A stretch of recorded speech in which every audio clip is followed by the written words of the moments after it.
नमस्कार दोस्तों, यहाँ पर आप लोग देख सकते हैं मेरे पास ना 18 फरवरी के दिन जो आप लोग का बिहार बोर्ड क्लास 10th का मैथ का पेपर होने वाला है ना, उसका ऑब्जेक्टिव क्वेश्चन है। दोस्तों अगर आपका मैथ कमज़ोर है और मैथ में आपको ज़्यादा प्रॉब्लम होती है तो मैं आपको जो जो ऑब्जेक्टिव क्वेश्चन बता रहा हूँ ना, उसको आप लोग अच्छे तरीके से याद कर लो। याद क्या करोगे, मैं आपको इस वीडियो में इतना बढ़िया से बताऊँगा ना कि आपको रटने की ज़रूरत ही नहीं पड़ेगा। केवल वीडियो को देखो अच्छे से, आपको एक ही बार में समझ में आ जाएगा, क्योंकि ये सब क्वेश्चन आने वाला है 18 फरवरी के दिन आपके एग्जाम है। तो अच्छे तरीके से आपको सभी क्वेश्चन को ना समझ समझ कर याद कर लेना है। देखिए दोस्तों, आप लोग का पहला नंबर जो क्वेश्चन है वो क्वेश्चन है 17/24 का दशमलव प्रसार होता है। तो सबसे पहले दोस्तों 17/24 का दशमलव प्रसार निकालने से पहले एक फार्मूला होता है जो मैं आपको बता देना चाहता हूँ। p/2 का पावर n इंटू 5 के पावर m होता है। मतलब ये कि जो दोस्तों नीचे वाला है ना, नीचे में क्या है 24 है, तो दोस्तों आप सबसे पहले 24 का फैक्टर तोड़िएगा। जैसे 2 से तोड़ेंगे तो 12 बार में कट जाएगा, फिर 2 से तोड़ेंगे 6 बार में, फिर 2 से तोड़ेंगे तो 3 बार में टूट जाएगा। तो देखिए 24 का हमने फैक्टर तोड़ दिया अभाज्य गुणनखंड के रूप में। तो देखिए 2 2 2 2 का हो गया 3 हुए है, तो 2 का पावर 3 हो जाएगा और गुणे क्या हो जाएगा 3 हो जाएगा। तो दोस्तों जब इसके रूप में आ जाएगा p/2 का पावर n इंटू 5 के पावर m के रूप में, तो वो हमारा शांत होगा। अगर इसके रूप में नहीं होगा तो वो अशांत हो जाएगा। तो देखिए 2 और 5 के रूप में यह नहीं मिल रहा है। 2 है इसमें, लेकिन इसमें दोस्तों 5 नहीं है, 3 है 5 के जगह पर। तो दोस्तों 2 और 5 होगा तभी शांत होगा। अगर 2 और 5 के अलावा कोई भी और अंक आ गया तो वो अशांत हो जाएगा। तो ऑप्शन नंबर आपका बी हो जाएगा अशांत। अच्छे तरीके से याद रखिएगा क्योंकि ये क्वेश्चन हूबहू आने वाला है। अगला दोस्तों हमारे पास क्वेश्चन नंबर दूसरा आता है। क्वेश्चन नंबर दूसरा है कि कॉस स्क्वायर 59 डिग्री बाटे में साइन स्क्वायर 31 डिग्री का मान क्या होगा। दोस्तों इसका सबसे आसान तरीका मैं आपको बता देता हूँ आंसर बताने का। अगर ये दोनों डिग्री को जोड़ने पर 90 मिल जाएगा तो इसका मान क्या मिल जाएगा, 1 मिल जाएगा। देख लो 59 को और 31 को आप जोड़िएगा तो दोस्तों 90 मिल जाएगा। अगर 90 मिल गया तो इसका मान 1 मिल जाएगा। ये दोस्तों ट्रिक होता है, आपको दोस्तों ना याद करने की ज़रूरत ही नहीं पड़ेगा। ऐसा ऐसा दोस्तों ट्रिक है मेरे पास, तो मैथ को ना बहुत अच्छे से कर सकते हो, ठीक है ना। तो आपका दूसरा नंबर का पहले आंसर मिल जाएगा सी नंबर। अब दोस्तों अगला हमारे पास क्वेश्चन आता है तीसरा नंबर 1/3। 1/3 कौन सी संख्या होती है। दोस्तों 1/3 एक परिमेय संख्या होती है। तीसरा नंबर क्वेश्चन का ऑप्शन नंबर ए आपका बिल्कुल सही जवाब मिल जाएगा। अगला हमारे पास क्वेश्चन नंबर आता है दोस्तों 4। क्वेश्चन नंबर 4 है निम्नलिखित में कौन अपरिमेय संख्या है। तो ऑप्शन नंबर दोस्तों सी हो जाएगा, क्योंकि 2.5 को रूट से बाहर नहीं निकाल पाओगे। है तो बाहर निकल जाएगा 64/36। देखो 8/6 बार में, ये 9 बार में और ये 7 बार में, तो ये सब बाहर निकल जाएगा, तो ये परिमेय संख्या होगा। लेकिन जो सी नंबर में है ना रूट में 2.5, वो हमारा एक अपरिमेय संख्या होगा। तो सी नंबर आपका 4 का सही जवाब मिल जाएगा। दोस्तों अगर आप चाहते हो कि मैथ को अच्छे तरीके से सर के इस चैनल से पढ़कर अच्छा नंबर लाए, तो हमने वीडियो के डिस्क्रिप्शन में एक व्हाट्सअप ग्रुप का लिंक दिया है। उस लिंक पर क्लिक करके आप व्हाट्सअप ग्रुप ज्वाइन कर लीजिएगा। मैं आपको गारंटी देता हूँ आपको ग्रुप के माध्यम से ना मैथ का कुछ ऐसा ऐसा क्वेश्चन दे दूंगा जो एग्जाम में अपना पढ़कर अच्छे नंबर ला दोगे। 5 नंबर आपका क्वेश्चन है निम्न में कौन परिमेय संख्या है। इसमें आपको परिमेय संख्या बताना है। तो दोस्तों ऑप्शन नंबर बी को देखिए, ऊपर √2 नीचे √2। अब दोनों कटेगा तो केवल 2 बचेगा। अब यही दोस्तों आपका परिमेय संख्या मिल जाएगा। ऑप्शन नंबर आपका बी बिल्कुल सही जवाब मिल जाएगा। अगला क्वेश्चन है 6 नंबर 2 या 2 से अधिक अभाज्य संख्याओं का मौसा क्या होगा। देखिए अभाज्य संख्या 2 को लीजिए या 3 को या 4 को या फिर कितना भी लीजिए, 2 या 2 से अधिक अभाज्य संख्याओं का मौसा हमेशा 1 मिलता है। मौसा का मतलब होता है HCF। मौसा का मतलब क्या होता है HCF। तो आपका ऑप्शन नंबर 6 का ए नंबर बिल्कुल सही जवाब मिल जाएगा। 7 नंबर दोस्तों आपका क्वेश्चन है दो क्रमिक सम संख्याओं का HCF क्या होगा। दो क्रमिक सम संख्या का मतलब होता है 2 4 6 8 10। मतलब कि कोनो भी दो को आप सम संख्या लीजिएगा उसका मौसा निकालिएगा HCF, तो दोस्तों 2 मिल जाएगा। तो इसका आंसर आपका मिल जाएगा ऑप्शन नंबर बी, 2 मिल जाएगा। ऑप्शन नंबर बी सही जवाब मिल जाएगा।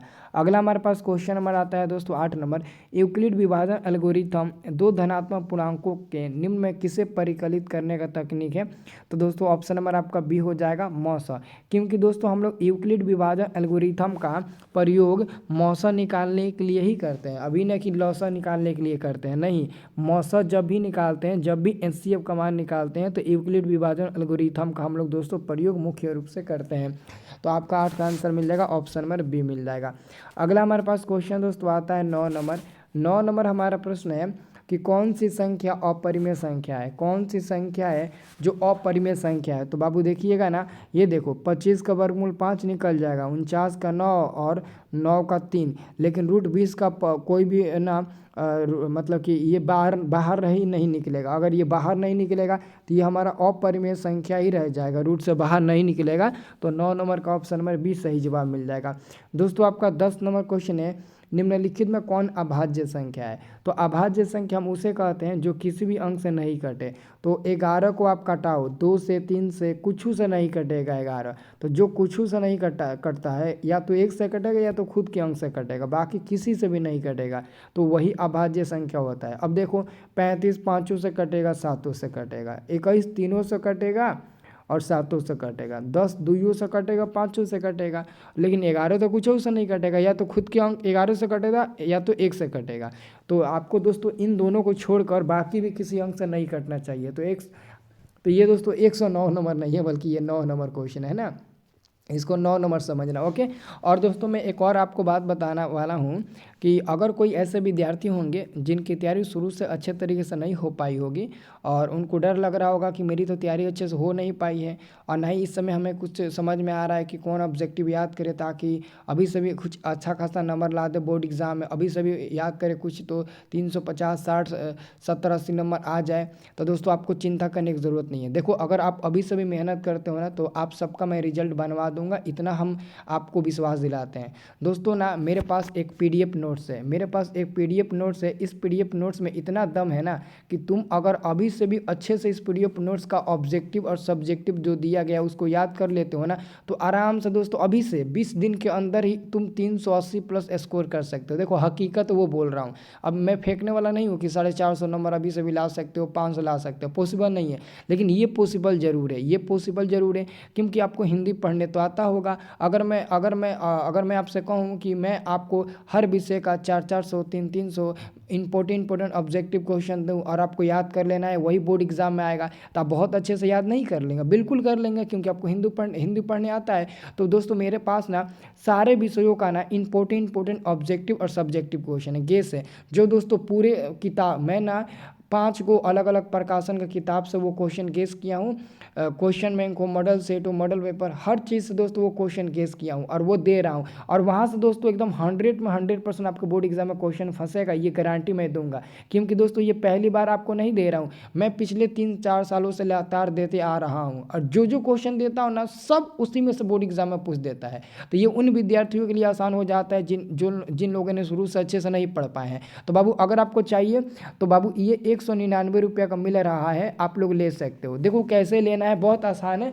आप लोग दोस्तों व्हाट्सअप तो चलाते होंगे, आप लोग व्हाट्सअप चलाते होंगे, तो ये PDF फॉर्मेट में हम आपके व्हाट्सअप पर शेयर करेंगे, और आपको क्या करना है, रात में, दिन में, सुबह में, कभी भी टाइम मिलेगा तो उस PDF को ओपन करिएगा, उंगली से दबाइएगा तो ओपन हो जाएगा। अब ओपन करिएगा और ओपन करने के बाद आंसर उसी में पेंट रहेगा, सामने आंसर रहेगा, खोजने की आंसर ज़रूरत नहीं पड़ेगा, और आप रोज़ 100 को 150 200 जितना याद हो जाए उतना याद करो, वो आपका ही फायदा होगा, तो आप ले लीजिएगा। तो बाबू ये ना 199 रुपये में मिलेगा। कैसे मिलेगा, तो ये बाबू हमारा नंबर है, ये हमारा पे फ़ोन नंबर है, ये हमारा पर्सनल नंबर है, और यही हमारा सब कुछ नंबर है ना। तो इस नंबर को दोस्तों नोट कर लीजिए। अगर किसी भी विद्यार्थियों को लेना होगा तो इस नंबर पर कॉल करिएगा कि सर हमको PDF नोट चाहिए, किस नंबर पर पेमेंट करूँ, तो मैं आपको बता दूंगा कि इस नंबर पर पेमेंट करो और PDF नोट्स ले लो। नहीं तो हम क्या करेंगे, नहीं तो आपको क्या करना है, इस नंबर पर पेमेंट करके स्क्रीनशॉट हमें दिखा देना है व्हाट्सएप पर, और फिर आप लोग क्या ले लीजिएगा, तो PDF हमारे से अपने व्हाट्सएप पर ले लीजिएगा। अगर आपके पास ऑनलाइन पेमेंट करने की सुविधा नहीं होगा तो किसी दूसरे से भी आप ऑनलाइन पेमेंट कराकर अपना PDF नोट्स ले सकते हो। लेकिन देखो आपको अच्छे रिजल्ट बनाना है तो बाबू आप उतना दिन मौज मस्ती किए, लेकिन अभी भी दोस्तों टाइम है ना, अच्छे से लेकर पढ़ाई कर लो, ठीक है ना। मैं आपको दूंगा ना, मैं आपको एक दो विषय का थोड़ी ना दूंगा, सारा विषय को दूंगा, ताकि एग्जाम में अच्छे तरीके से सारा विषय को मतलब कि पढ़कर अच्छा नंबर ला दो। तो आप ज़रूर ले लीजिएगा बाबू, ठीक है ना। अब बाबू हम आपको अगला क्वेश्चन बताते हैं, ज़्यादा तो हम समय नहीं लेंगे, लेकिन फिर भी हम उन लोगों को मदद करना चाहते हैं जिन लोगों ने अभी तक अच्छे से पढ़ाई नहीं किया है ना दोस्तों, मेरा मकसद ये है। तो बाबू अगला क्वेश्चन हमारा है 10 नंबर। ये क्वेश्चन है, यदि दो संख्याओं का HCF 15 और LCM आपका 90 है तो कह रहा है कि तो संख्याओं का गुणनफल क्या होगा। संख्याओं का गुणनफल का मतलब होता है आप 15 को और 90 को गुणा कर दो, 15 90 में गुणा कर दो, कितना मिल जाएगा। अगर आप 15 में 90 से गुणा करेंगे तो कितना मिलेगा, तो आपका मिल जाएगा 135 और जीरो, यानी कि 1350 मिल जाएगा। ऑप्शन नंबर आपका सी नंबर बिल्कुल सही जवाब मिल जाएगा। अगला दोस्तों क्वेश्चन नंबर आपका 11 है। पाई है, तो दोस्तों पाई एक अपरिमेय संख्या होती है। क्वेश्चन नंबर 11 का आंसर सी नंबर मिल जाएगा। अगला हमारे पास क्वेश्चन है √7 एक संख्या है। तो √7 दोस्तों एक ना अपरिमेय संख्या होती है, क्योंकि इसका वर्गमूल नहीं निकलेगा। तो ऑप्शन नंबर आपका 12 नंबर का बी नंबर मिल जाएगा। 13 नंबर क्वेश्चन है, निम्नलिखित में कौन परिमेय संख्या है। तो बाबू ऑप्शन नंबर सी हो जाएगा। क्यों, क्योंकि 16 का वर्गमूल 4 और नीचे 25 का 5 निकल जाएगा। तो 4/5 हमारा क्या हो जाएगा, परिमेय संख्या हो जाएगा, सी नंबर वाला। और डी नंबर नहीं होगा, क्योंकि √3 √2 नहीं कटेगा। अगला क्वेश्चन है आपका 14 में, √5 है। तो दोस्तों √5 भी एक अपरिमेय संख्या होगा, क्योंकि √5 का कोई वर्गमूल निकलेगा नहीं। तो ऑप्शन नंबर बी सही जवाब मिल जाएगा। अगला क्वेश्चन हमारे पास आता है कि रूट में 15/3 ये एक संख्या है। तो देखो 3 से 5 कटाओगे 5 बार में कटेगा, लेकिन फिर भी रूट में 5 बचा। अब √5 का तो कोई वर्गमूल निकलेगा नहीं, तो ये भी हमारा अपरिमेय संख्या मिलेगा, सी नंबर। अगला हमारे पास दोस्तों क्वेश्चन आता है 17 नंबर। ये क्वेश्चन है 3 + 2√5 एक संख्या है। 3 + 2√5 एक कौन सी संख्या है। तो ये भी दोस्तों एक अपरिमेय संख्या हो जाएगा। ऑप्शन नंबर आपका ए नंबर सही जवाब मिल जाएगा। अगला हमारे पास क्वेश्चन नंबर आता है 18 नंबर, निम्नलिखित में कौन अभाज्य संख्या है। निम्नलिखित में कौन अभाज्य संख्या है। तो दोस्तों अभाज्य संख्या आपका हो जाएगा ऑप्शन नंबर डी, क्योंकि 23 जो है ना वो किसी भी संख्या से नहीं कटेगा। इसलिए हमारा जो 18 नंबर क्वेश्चन का उत्तर होगा ना वो डी नंबर होगा 23, क्योंकि 23 किसी भी संख्या से नहीं कटेगा। अगला हमारे पास क्वेश्चन आता है दोस्तों, कह रहा है कि दो संख्याओं का मौसा और लौसा इतना है। दो संख्याओं का मौसा और लौसा इतना है, तो संख्याओं का गुणनफल क्या होगा। संख्याओं का गुणनफल का मतलब होता है आप इन दोनों को गुणा कर दो। तो 25 में 50 से गुणा करोगे तो कितना मिल जाएगा, 125, यानी कि 1250 मिल जाएगा। ऑप्शन नंबर आपका बी नंबर दोस्तों बिल्कुल सही जवाब मिल जाएगा। आपको क्या करना है, 25 को और 50 को गुणा कर देना है, तो मिल जाएगा आपका 1250, और यही आपका बिल्कुल सही जवाब मिल जाएगा, जो कि दोस्तों ऑप्शन नंबर बी में दिया गया है। अगला क्वेश्चन है आपका 20 नंबर, निम्न में कौन परिमेय संख्या है। तो बाबू ऑप्शन नंबर बी हो जाएगा, क्योंकि ऊपर √2 नीचे √2 कट जाएगा तो केवल 2 मिलेगा, और यही दोस्तों हमारा परिमेय संख्या मिल जाएगा। अगला हमारे पास क्वेश्चन है दोस्तों, ध्यान से देखिएगा, दो या दो से अधिक अभाज्य संख्याओं का मौसा क्या होगा। तो बाबू आपका हो जाएगा एक, ऑप्शन नंबर आपका ए हो जाएगा। अगला क्वेश्चन है दो क्रमिक सम संख्याओं का एचसीएफ क्या होता है। तो 2 होता है। ये दोनों क्वेश्चन रिपीटेड हो गया है ना, 2 बार क्वेश्चन आ गया ना। अब देखिए बाबू 23 नंबर आपका क्वेश्चन है, भाज्य बराबर एक्स भागफल प्लस में शेषफल, मतलब कि एक्स के जगह पर आपको क्या रखना है, ये क्वेश्चन पूछा जा रहा है। तो बाबू भाज्य बराबर होता है, भाज्य बराबर भाजक गुणे भागफल प्लस में शेषफल। तो ऑप्शन नंबर आपका ए नंबर बिल्कुल सही जवाब मिल जाएगा।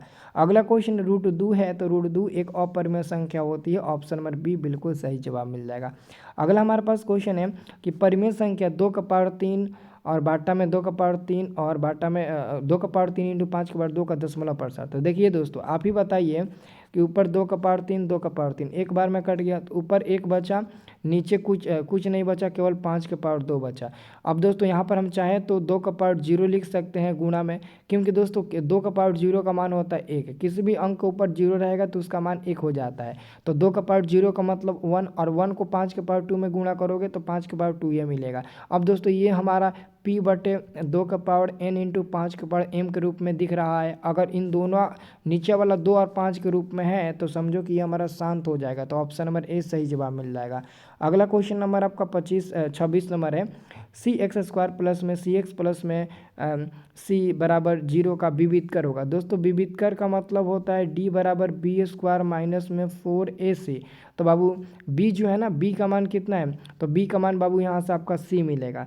तो हम क्या करेंगे, c का स्क्वायर कर देंगे, माइनस में 4 गुणे a का मान देखो यहाँ से c ही मिल जाएगा, गुणे c का मान बाबू यहाँ से देखोगे ना तो c ही मिल जाएगा। तो ये c² हो जाएगा, माइनस में ये 4 हो जाएगा, c में गुणा होगा तो c² मिल जाएगा।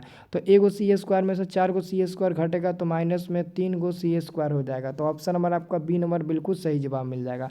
अगला दोस्तों हमारे पास क्वेश्चन नंबर आता है 27 नंबर। क्वेश्चन नंबर 27 है दोस्तों कि 2x² माइनस में 5 बराबर में 0 का विवेचक। दोस्तों विवेचक का मतलब होता है डी बराबर होता है b² माइनस में 4 4AC। तो बाबू यहाँ पर b का मान क्या होगा? तो बहुत लड़के कन्फ्यूज हो जाएंगे, बहुत लड़के कहेंगे सर b का मान a होगा 2 होगा, बहुत लोग कहेंगे b का मान -5 होगा। बाबू b का मतलब होता है एक्स स्क्वायर का गुणांक, तो यहाँ सॉरी x का गुणांक होता है। b का मतलब होता है x के जो पीछे रहता है वो लेते हैं, लेकिन यहाँ पर x नहीं दिखाई दे रहा है। अगर x नहीं दिखाई दे रहा है तो इस समीकरण को तुम ऐसे लिख सकते हो, जैसे कि 2x² है और माइनस में या फिर प्लस में अपने मन से 0 × x ले लो और माइनस में 5, ये बराबर में 0 मिल जाएगा। तो आप बताओ कि अब आपको x दिख रहा है ना, तो x के पीछे क्या है? 0 है, तो यहाँ पर 0 का स्क्वायर माइनस में 4 गुणे a का मान तो 2 हो जाएगा, गुणे c का मान माइनस में 5 हो जाएगा। तो 0 का स्क्वायर 0, माइनस और माइनस प्लस, 4 दूने के 8 और 8 पड़े 40। तो इसका आंसर क्या मिल जाएगा? प्लस में दोस्तों 40 मिलेगा, सी नंबर वाला। अच्छे तरीके से दोस्तों बनाइएगा, है ना, नहीं तो बहुत लोग इसमें गलती कर देते हैं। अगला दोस्तों हमारे पास क्वेश्चन नंबर आता है 28 नंबर। क्वेश्चन नंबर 28 है, द्विघातीय बहुपद x - 1 x + 2 के शून्यक 1 एवं और क्या होगा? तो दोस्तों जब आप x - 1 बराबर 0 करेंगे तो x बराबर आपका 1 मिल जाएगा, जो कि यहाँ पर ऑलरेडी दिया है। तो अब आपको क्या करना है? x + 2 बराबर 0 कर लेना है, तब जाकर x का जो दूसरा मान मिलेगा वो -2 मिलेगा। ऑप्शन नंबर ए सही जवाब मिल जाएगा। अगला क्वेश्चन है, x² - 9 बराबर में 0 के मूल है। x² - 9 बराबर में 0 के मूल क्या होगा? तो दोस्तों आपको सबसे पहले क्या करना है? x² - 9 बराबर में 0 इसको कर लेना है। अब आपको क्या करना है? x² बराबर में 9, माइनस को उधर ले जाइएगा तो प्लस में 9 हो जाएगा। अब यहाँ से स्क्वायर हटाइएगा तो x बराबर प्लस माइनस में √9 हो जाएगा, और √9 का वर्गमूल होता है प्लस माइनस के साथ आपका केवल 3 मिल जाएगा। तो प्लस माइनस 3, ऑप्शन नंबर आपका बी नंबर बिल्कुल सही जवाब मिल जाएगा। अच्छे तरीके से आप इस क्वेश्चन को दोस्तों याद कर लीजिए। अगला हमारे पास क्वेश्चन आता है दोस्तों, अगला दोस्तों हमारे पास क्वेश्चन आता है 30 नंबर। 30 नंबर क्वेश्चन है, बहुपद 5m² माइनस में 10m प्लस में 5 के शून्यकों का गुणनफल। दोस्तों गुणनफल का मतलब होता है c बट्टे में a, और c का मान दोस्तों यहाँ से 5 मिल जाएगा और a का मान दोस्तों यहाँ से आपका मिल जाएगा 5। तो ये 5 5 कट जाएगा तो केवल 1 मिल जाएगा, जो कि ऑप्शन नंबर आपका सी नंबर बिल्कुल सही जवाब मिल जाएगा। अगला हमारे पास क्वेश्चन है दोस्तों 31 नंबर। 31 नंबर क्वेश्चन आपका है, माइनस में 2x² प्लस में 3x प्लस में 5 बराबर में 0 का विवेचक है। बराबर में 0 का विवेचक क्या होगा? तो दोस्तों आपको बहुत अच्छे से याद रखना है, विवेचक का मतलब होता है d बराबर क्या होता है? b² माइनस में 4ac होता है। तो b का मान दोस्तों 3 है, तो 3 का स्क्वायर कर देंगे, माइनस में 4 गुणे a का मान यहाँ से माइनस में 2 मिल जाएगा तो माइनस में 2 हो जाएगा, गुणे c का मान यहाँ से 5 है तो 5 हो जाएगा। अब 3 का स्क्वायर 9, माइनस यहाँ भी माइनस तो प्लस हो जाएगा, तो 4 दूने 8, 8 पचे 40, तो 40 हो जाएगा। अब दोस्तों 9 में 40 जोड़ेंगे तो 49 मिल जाएगा, प्लस में ऑप्शन नंबर डी हो जाएगा। देखो बहुत लोग माइनस पर भी टिक लगा देंगे, तो माइनस पर आप लोग बिल्कुल मत टिक लगाइएगा। अगला हमारे पास क्वेश्चन है, x² माइनस में 3x प्लस में 2 बराबर में 0 का मूल क्या होगा? आपको इसका फैक्टर तोड़ लेना है। x² माइनस में 3x प्लस में 2 का फैक्टर कैसे तोड़िएगा? तो देखिए x² माइनस में आप रख दीजिए 2x, माइनस में x और प्लस में आप रख दीजिए 2 बराबर में 0। x कॉमन लीजिएगा तो x - 1 मिल जाएगा, और यहाँ पर -1 और यहाँ पर भी आपका x - 1 मिल जाएगा। यहाँ पर आपको यहाँ पर x - 2 ना मिलेगा, यहाँ भी x - 2 होगा, है ना।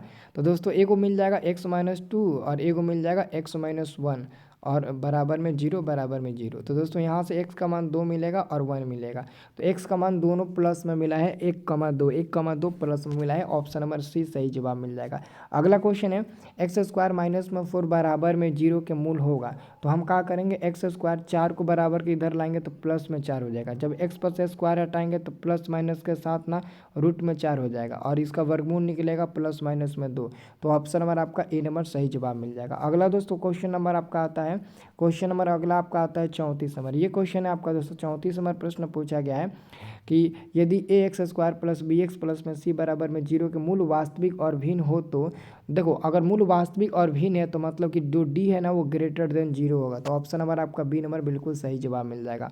अगला आपका क्वेश्चन नंबर दोस्तों 35 नंबर। इसका कह रहा है कि विवेचक ज्ञात करें। विवेचक मतलब कि डी आपको ज्ञात करना है, तो डी बराबर फार्मूला लिखिए b² माइनस में 4ac।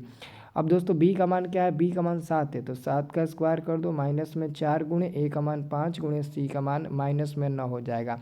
अब देखिए 7 का स्क्वायर 49, यहाँ भी माइनस तो प्लस हो जाएगा। 4 × 5 = 20 और 20 नमा कितना होता है? 20 नमा 180 होता है ना, तो 180 हो जाएगा। अब 180 में आप 49 को जोड़िएगा तो हमको लगता है पता है कितना मिलेगा, 229 मिलेगा ना, 229 मिलेगा, 229 है ना, हाँ 229 मिलेगा। ऑप्शन नंबर आपका डी नंबर बिल्कुल सही जवाब मिल जाएगा। दोस्तों अगला क्वेश्चन आपका 36 नंबर है। सरल रेखा जो x बराबर -1 तथा x बराबर -1 तथा देखो बाबू, अगर तथा में y बराबर भी कुछ दिया रहेगा तो आंसर अलग हो जाएगा, लेकिन अगर केवल x का ही मान दिया है तो बाबू ये ना, हमको लगता है कि y का भी मान दिया है, क्योंकि ऑप्शन में ऐसा नहीं दिख रहा है बाबू। y का मान कुछ ना कुछ दिया होगा, जैसे कि आप क्वेश्चन में 37 को दे सकते हो, तथा करके y का भी मान दिया है, तो बाबू यहाँ पर y का कुछ ना कुछ जरूर मान दिया होगा। तो अपने मन से आप y का भी कुछ भी मान लो, माइनस में 1 प्लस में कुछ भी मानो, कुछ भी मान लो, ठीक है ना, दुनिया का कोई भी अंक आप y का मान लो, ठीक है ना। तो जब दोस्तों सरल रेखा पर x बराबर और y बराबर कुछ और मान दिया होगा तो ये एक दूसरे के समांतर होगा, ये एक दूसरे के समांतर होगा। आंख मूंद कर आंसर टिक लगाइएगा। और दोस्तों यहाँ पर अगला क्वेश्चन भी आपका वैसा ही है कि सरल रेखाएं x बराबर 2 y बराबर -2, अगर x और y का मान दिया है तो ये भी एक दूसरे के समांतर होगा। आंख मूंद कर टिक लगाइएगा। अगर दोस्तों ना एक x का मान दिया होगा तो y अक्ष के समांतर हो जाएगा, अगर एक y का मान दिया होगा तो वो x अक्ष के समांतर हो जाएगा। बहुत इजी प्रश्न आता है आप लोगों से, है ना, पूछा जाता है। अगला क्वेश्चन आपका 38 नंबर है। बिंदु -3 प्लस में 5 किस चतुर्थांश में स्थित है? तो 3 में माइनस से 5 में प्लस छुपा हुआ है, और माइनस प्लस ना द्वितीय चतुर्थांश में होता है। ऑप्शन नंबर 20 सही जवाब मिल जाएगा। अगला क्वेश्चन नंबर आपका आता है, क्वेश्चन नंबर दोस्तों आपका आता है 39 नंबर है। 39 नंबर दोस्तों आपका क्वेश्चन है, यदि त्रिभुज ए बी सी का शीर्ष ए बी सी दिया है, इसके केंद्र का निर्देशांक निकालना है। तो ए बी सी तीनों का पहला जोड़कर 3 से भाग देना है। ए का पहला 2 है, बी का पहला 0 है, सी का पहला 4 है, इसको 3 से भाग दे दीजिए। फिर ए का दूसरा 4 है, बी का दूसरा 6 है, सी का दूसरा -1 है, इसको भी 3 से भाग दीजिए। तो 2 गो और 4 गो और 0 गो 6 गो मिल जाएगा, बटा में 3। ये 6 4 10, 10 में से 1 घटाइएगा 9 मिल जाएगा, 9/3। ये 2 बार में कटेगा, ये 3 बार में कटेगा, तो 2,3 आंसर मिलेगा, 2,3। ऑप्शन नंबर बी वाला बिल्कुल सही जवाब मिल जाएगा। अगला दोस्तों क्वेश्चन नंबर आपका 40 है कि बिंदु ए 2,3 की दूरी मूल बिंदु से होगी। मूल बिंदु से दोस्तों इसकी दूरी आपको बताना है। तो कुछ नहीं करना है दोस्तों, रूट में 2 का स्क्वायर कर दो और प्लस में 3 का स्क्वायर कर दो। 2 का स्क्वायर 4, 3 का स्क्वायर 9, इसको जोड़ोगे रूट में 13 मिलेगा, वर्गमूल निकल जाएगा, ठीक है। नहीं निकलेगा तो वही आंसर टिक लगा दीजिएगा, सी नंबर आंसर मिल जाएगा। अगला क्वेश्चन दोस्तों है कि बिंदुओं इतना और इतना के बीच की दूरी आपको बताना है। तो दोस्तों इन दोनों के बीच की दूरी निकालिएगा ना, तो हमको लगता है ना 2a² प्लस में 2b² आपको मिलेगा, है ना। इतना आपको नहीं, एक मिनट 4 मिलेगा, 4 कॉमन होगा, a² प्लस b² अंदर रूट में। तो बाबू ऑप्शन नंबर आपका दोस्तों ए नंबर मिल जाएगा, है ना। ये दूरी सूत्र पर है फार्मूला, ये दूरी सूत्र पर बनाइएगा ना तो ऑप्शन नंबर आपका ए नंबर मिल जाएगा। दूरी सूत्र पर बनाइए, देखिए दूरी सूत्र का फार्मूला रखिए और बनाइए, ऑप्शन नंबर ए मिल जाएगा। अगला क्वेश्चन आपका है, ये भी दोस्तों मूल बिंदु से दूरी ज्ञात करना है। तो मूल बिंदु से दूरी ज्ञात करने के लिए 4 का स्क्वायर कर दो, प्लस में -5 का स्क्वायर कर दो। 4 का स्क्वायर 16, -5 का स्क्वायर 25। अब इसको जोड़ोगे ना तो रूट में 41 मिलेगा, जो कि वही आपका आंसर रूट में 41 हो जाएगा। अगला क्वेश्चन है, बिंदु -4,3 किस पाद में है? तो 4 में माइनस है, 3 में प्लस छुपा है, तो माइनस प्लस द्वितीय में होता है। ऑप्शन नंबर आपका बी नंबर बिल्कुल सही जवाब मिल जाएगा। अगला क्वेश्चन है, मूल बिंदु 3, -4 की दूरी क्या होगा? तो आपको देखो रूट में क्या करना है, 3 का स्क्वायर कर देना है, प्लस में -4 का स्क्वायर कर देना है। तो 3 का स्क्वायर 9, 4 का स्क्वायर 16, जोड़िएगा तो मिल जाएगा रूट में 25, और रूट 25 का वर्गमूल 5 होता है। ऑप्शन नंबर आपका डी नंबर बिल्कुल सही जवाब मिल जाएगा। ऑप्शन नंबर आपका डी नंबर बिल्कुल सही जवाब मिल जाएगा। अगला हमारे पास क्वेश्चन आता है, अगला क्वेश्चन हमारे पास आता है 45 नंबर। cos 48 डिग्री माइनस में साइन 42 डिग्री का मान क्या होगा? दोस्तों एक सुपर आइडिया बता रहा हूँ, 48 को 42 को जोड़िएगा कितना मिल जाएगा? 90 को। अगर जोड़ने पर 90 मिल गया, बीच में माइनस है, आंसर मिल जाएगा 0। सबसे सुपर आइडिया है। अगर जोड़ने पर 90 मिल गया, बीच में माइनस है तो आंसर 0 मिलेगा, और बीच में प्लस है तो आंसर आपका 1 मिलेगा। अब देखो ये क्वेश्चन देखो, अगला क्वेश्चन है साइन स्क्वायर 18 डिग्री प्लस में साइन स्क्वायर 72 डिग्री। इन दोनों को जोड़िए 18 72 को, तो 90 मिल जाएगा। बीच में क्या है, प्लस है, तो सुपर आइडिया आंसर 1 मिल जाएगा। अगर बीच में प्लस 1 है तो, अगर बीच में प्लस है तो आंसर 1 मिलेगा, बीच में माइनस है तो आंसर 0 मिलेगा। अगला हमारे पास क्वेश्चन है दोस्तों नौ sec square theta minus 9 tan square theta बराबर, तो 9 हम लोग कॉमन लेंगे दोनों तरफ से, दोनों तरफ 9 है तो ब्रैकेट में बचेगा सेक स्क्वायर थीटा माइनस में बचेगा आपका टेन स्क्वायर थीटा। तो हम क्या करेंगे 9 गुणे इसका मान 1 होता है तो 9 एकम 9 हो जाएगा। ऑप्शन नंबर आपका 20 सही जवाब मिल जाएगा। अगला क्वेश्चन है, यहाँ पर भी देखो इसका ये देखो ये दोस्तों पता है ना, ये जोड़ने पर 44 मिलेगा। अब दोस्तों ये आपका पता है किस फार्मूले पर है, इस फार्मूला पर, ये वाला फार्मूला याद है, sine square theta plus cos square theta, sine square theta plus में कॉस स्क्वायर थीटा बराबर में होता है 1। तो ये और ये सेम है तो आंसर 1 मिला, तो ये भी और ये भी सेम है तो आंसर क्या मिलेगा, 1 ही मिलेगा। ठीक है ना, ये फार्मूला पर है आपका। अगला 49 नंबर क्वेश्चन है दोस्तों, क्योंकि यदि 2 cos a बराबर √3 तो a का मान क्या होगा। तो सबसे पहले cos a का मान निकालिएगा अगर आप यहाँ से, तो रूट में 3 मिलेगा और बाटा में 2 मिल जाएगा। तो सबसे पहले हम cos a लिखेंगे, अब बराबर में √3/2 cos कितना का मान होता है, तो cos 30 डिग्री का मान होता है, तो cos cos कटेगा, a बराबर 30 डिग्री आपका मान मिल जाएगा। ऑप्शन नंबर 20 सही जवाब मिल जाएगा। अगला क्वेश्चन आपका है 50 नंबर दोस्तों, कि 2 थीटा बराबर π/3 तो साइन थीटा का मान क्या होगा। तो सबसे पहले दोस्तों हम क्या करते हैं, 2 थीटा बराबर में पाई का मान दोस्तों 180 डिग्री होता है, हमेशा त्रिकोणमिति में पाई का मान 180 डिग्री रखना है, और बाटा में 3, तो दोस्तों कट जाएगा ये 180 90 बार में, और 3 से 90 कट जाएगा 30 बार में, यानी कि दोस्तों थीटा का मान आपका मिल गया 30 डिग्री। अब आपको क्या करना है, यहाँ पर साइन थीटा की जगह पर 30 डिग्री रख देना है। तो अब साइन 30 का मान क्या होता है, तो 1/2 हो जाएगा, तो साइन 30 का मान 1/2, ऑप्शन नंबर 20 सही जवाब मिल जाएगा, है ना। तो दोस्तों मैंने आपको 50 क्वेश्चन बताया, अब आपको कमेंट करके बताना है कि आप लोगों को कितना बढ़िया से समझ में आया। अगर आपको बढ़िया से समझ में आ रहा है ना, तो हमारे चैनल को सब्सक्राइब कर लीजिए, हम आपको इंपॉर्टेंट वीडियो दे देते हैं सभी विषयों का, और ज़्यादातर मैथ का। आप लोग बहुत अच्छे से ना एग्ज़ाम में ना नंबर ला दोगे, तो हम लोग ना आपके लिए कुछ भी कर सकते हैं। आप लोग बस हमें सपोर्ट करिए, हमें मोटिवेट करिए, कमेंट लाइक आप लोग करिए ज़रूर।